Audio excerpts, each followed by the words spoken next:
Indonesia ini bagus punya orang yang pintar, punya orang yang hebat, tapi akan lebih istimewa ketika kepintaran itu, kehebatan itu diisi dengan moral yang baik, integritas yang baik, dan karakter moral itulah yang akan membantu karakter intelektual guna menyalurkan perintah kepada karakter fisikal yang melahirkan karakter kinerja yang positif.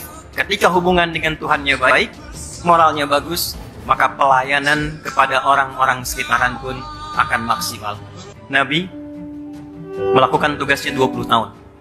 Pak Presiden untuk meningkatkan nilai takwa ini. 10 tahun di Mekah, persiapan 3 tahun, 10 tahun di Madinah.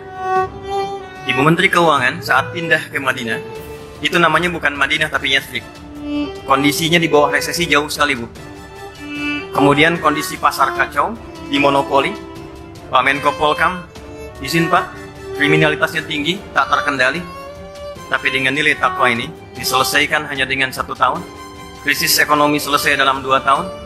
Dan dalam 20 tahun, terjadilah generasi emas yang dihadirkan sehingga melahirkan suasana kota yang berkemajuan. Kelak itu disebut dengan Al-Madinah Al-Munawwarah. 20 tahun. Sekarang, tahun 2025.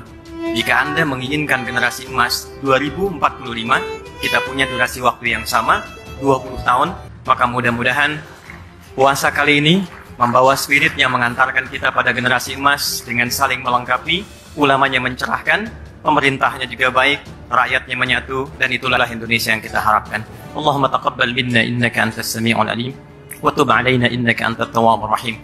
Allahumma inna nas'aluka an tubarik wa tuhafid wa tahfad raisana ya Allah. Ya Allah, kami mohon, cintailah Indonesia ini dan tanamkan kepada kami ya Allah kemampuan untuk mencintai negara kami ini. Mohon jaga presiden kami ya Allah, wakil presiden kami, sehatkan keduanya dan berikan kemampuan untuk memimpin Indonesia dengan baik. Allahumma ya Allah, ij'al wahfad kullal wazara al-mawjudin fi hadzal maqam syarif bi ri'ayatika wa bi rahmatik. Ya Allah, Maha rahmati, berikan penjagaan, perlindungan dan kesehatan kepada seluruh keluarga besar Kabinet Merah Putih yang dengan kasih sayangmu ini dapat menunaikan tugasnya dengan baik dan dalam penjagaan yang maksimal. La tada'lana fi maqamina hadza dhanban illa ghafartah. Jika ada pendosa di tempat ini, jangan biarkan dia meninggalkan tempat ini kecuali Engkau ampuni seluruh dosa-dosanya. Wala hamman illa farajtah. Jika ada yang merasa gelisah, mohon tenangkan jiwanya. Wala asiran illa yassartah. Jika ada yang sedang mengalami kesulitan dalam tugasnya, mohon ringankan tugasnya. Allahumma ihfadh ulama'ana waj'alhum mukhlashina lakad-din. Ya Allah, mohon jadikan para guru-guru, para ulama, para tokoh masyarakat merupakan orang-orang yang baik yang mendampingi masyarakat untuk mencerahkan dan membangun kesatuan dan jauhkan mereka dari perpecahan. Allahumma ij'al baldatan Indonesia baldatan thayyibatan wa anta tardaha. Dan mohon bimbing kami ya Allah untuk menjaga negeri ini dalam ibadah kepadamu sehingga menjadi negeri yang makmur, yang baik, yang kau ridai. Rabbana atina fid dunya hasanah wa fil akhirati hasanah wa qina adzabannar wa akhiru da'wana alhamdulillahi rabbil alamin. Terima kasih. Nasrun minallah wa tum qarib. Wallahu muwaffiq ila aqwamit thariq. Assalamualaikum warahmatullahi wabarakatuh. Mahfud MD nilai masih ada peluang memberantaskan korupsi di era Presiden Prabowo. Presiden Prabowo Subianto dianggap sebagai satu-satunya harapan untuk memberantaskan korupsi di Indonesia. Hal ini disampaikan oleh mantan Menteri Koordinator Bidang Politik Hukum dan Keamanan atau Menko Polhukam. Mahfud MD menekankan bahwa hanya presiden yang memiliki kewenangan untuk memerintahkan Jaksa Agung, Polri, dan lembaga lainnya dalam upaya pemberantasan korupsi.